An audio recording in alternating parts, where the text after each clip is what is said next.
Dr. Sandeep Shastri, Pro VC of Jain University. Big clap for him.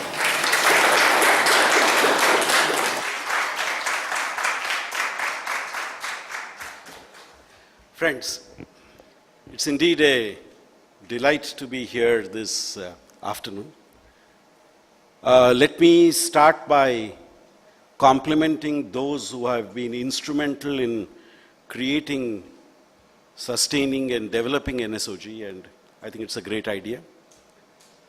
I also would like to compliment the school, its students, its faculty and its parents who saw the brilliance of the idea of coming here and spending a few days and learning in these few days and experiencing what it is to be part of the world of journalism. I think too many people don't dare to do this, which is different.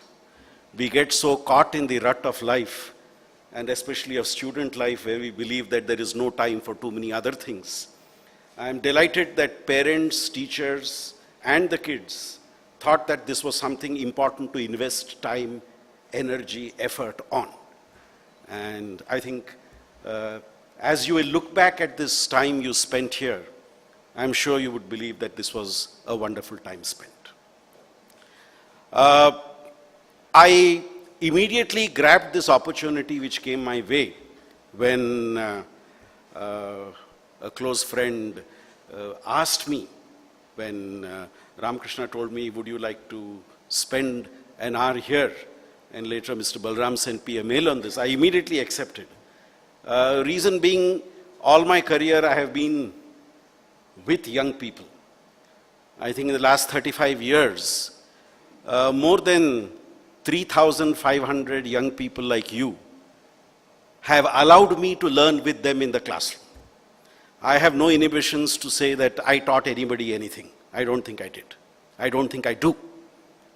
But then those bright minds who have been with me in the class have allowed me to learn a lot. And that's why I'm looking forward to the press conference that's going to be there. Because I think for me, more than for you, that's going to be a learning experience. Now, coming to the theme that I was asked to spend a few minutes to talk about, which is why is the younger generation experiencing a sense of disillusionment with the political class? To start with, I would say possibly this is not just a India phenomenon, this is a global phenomenon. And I don't think it is something which happened just today or yesterday. When all of us go back to our youth, and somebody like Mr. Balram will not have to go more than 5-6 years back to go back to his youth. When each of us go back to our youth, all of us will remember that in those days of our youth, there was that strong sense that why are things not going the way they should be going in whichever field we were talking about. So I think youth comes with that idealism, youth comes with that expectation, youth comes with that strong feeling that why can't things be the way we want it to be? And I think youth should not change that way of thinking. So if there is that disillusionment, I think that disillusionment, that unhappiness, that dissatisfaction is important. Because that spurs you on to expect something much better when you yourself take charge of what happens in your own life. So I think I am not at all disappointed with the disillusionment which a generation faces. Because that reflects a desire to change things. That reflects a desire to move forward. And let me try and explain this with 3-4 examples. If all of us have been watching the news, the American presidential elections is hotting up. Now, how do you explain this phenomenon? I know you want me to say Trump, I'll not say Trump. How do you explain this phenomenon called Bernie Sanders? And of course, how do you explain Donald Trump? I wanted to say it, but I wanted to say it second, which I think is one of the rules of journalism. Don't tell your audience what they expect to listen. Now, how do you explain Sanders? How do you explain Trump? And who are the ones supporting Sanders? It's the younger generation of Democratic supporters who believe we need a change from the status quo, who believe that run-of-the-mill politicians have run politics for ever so long and we want a change. And I think to a certain extent, Trump also represents that unconventional way of doing things. And I would leave you with an idea which I wrote 2 days back and got into some trouble for writing that. I said, what Trump says, he is not dividing society, but he is representing the division of society. He's not dividing society. People say, oh my God, what will happen if Trump starts saying what all he says? I said, that's not the issue. If he is gaining support, it's because he's saying what a lot of people would want others to say.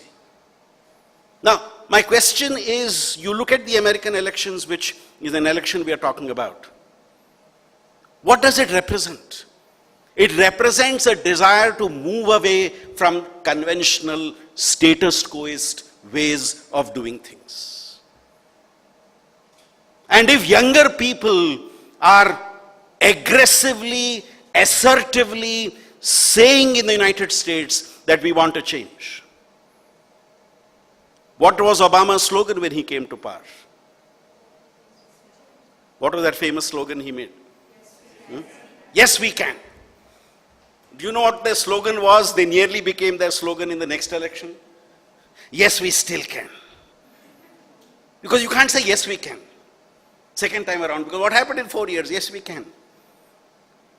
And Obama in his speeches, especially to young people, said, no, yes, we still can, because there is 4 more years you can give me still. Let's take India. In the 2014 elections, we saw an important change happening in India. Young people voting, supporting in much larger ways the new leadership which came to power. Our studies show if around 30% of people wanted Mr. Modi as Prime Minister of India, around 39% of young people wanted Mr. Modi as Prime Minister of India. There was a 9% surge when it came to the younger generation. This was something which I was trying to understand and explain to myself. I could explain it in terms of young people being aspirational. They aspired for something which possibly the new leadership represented. But I was also worried.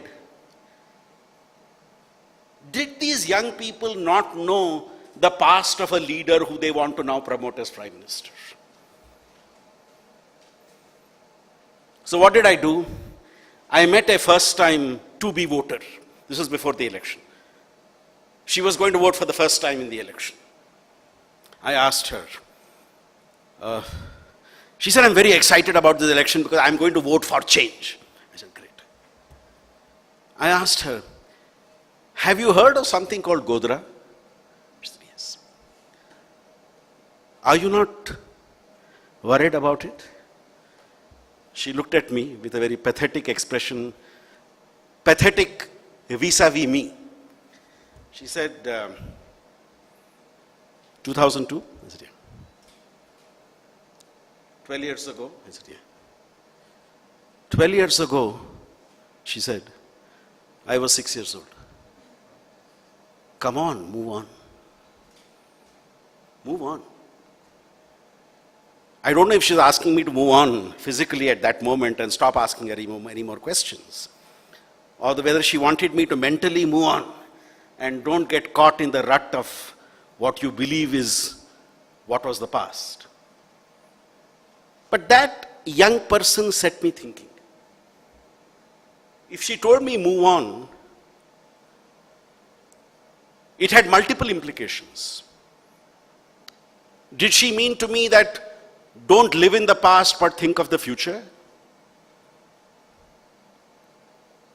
Did she want me to look at what was possibly positive and not entrench myself in what was inherently negative? I don't know still. I don't know still. Or more recently, my work in another fascinating country, Myanmar.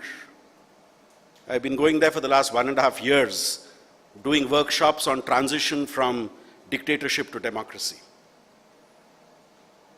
And when the election happened earlier this year, in December last year, the whole mood for change in Myanmar was represented by the young people in the country. The young people said, here is a chance for us to change. But I said, your army will have still 25% of seats. They said, yes, army will have 25% of seats, but we have a chance to elect 75% of the seats. Why don't you look at that? Why don't you look at that dimension? Why are you focusing only on that 25% which we can't change? But there is 75% which we can change. And Aung Suu Kyi represents that 75% change. And I was wonderstruck as to how, for a generation of people who are 18, 19, 20, 21, 22 and 25-year-old, a 70-year-old leader was a youth icon. How a 70-year, and then I realized, even looking at India, that youth icons are not necessarily young people.